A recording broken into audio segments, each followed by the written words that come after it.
بسم اللہ الرحمن الرحیم۔ غزہ میں جنگ کے خاتمے اور تمام اسیروں کی واپسی کے لیے امریکی صدر ڈونلڈ ٹرمپ کی ذاتی دلچسپی۔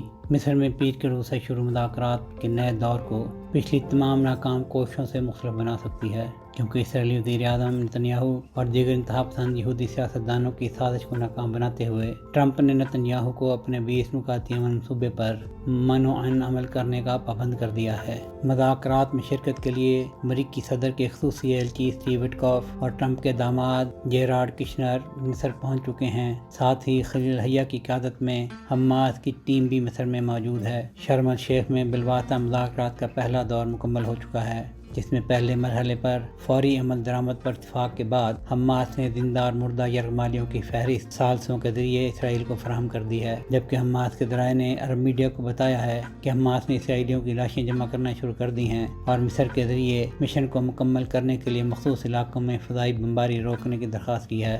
زندہ یرغمالیوں کی حوالگی ایک مرحلے میں ہوگی، البتہ امریکی لچک کے تناظر میں لاشوں کی حوالگی میں کچھ وقت لگے گا۔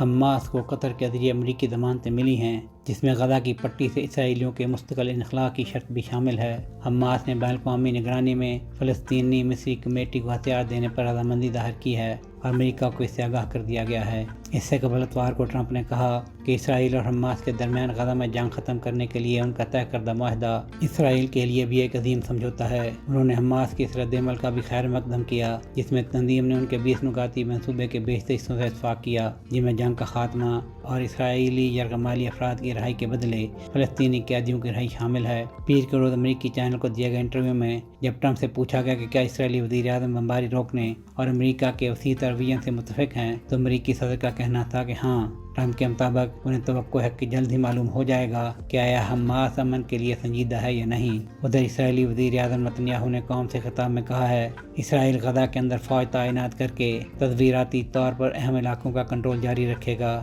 انہوں نے زور دیا کہ حماس کی تخفیف اسلحہ اور پٹی کو غیر مسلح کرنے کا عمل یا تو سفارتی طور پر ضروری ہوا تو فوجی طور پر ہوگا اور یہ ٹرمپ کے منصوبے کے مطابق ہوگا۔ سہیل شہریار، پاک ترک نیوز۔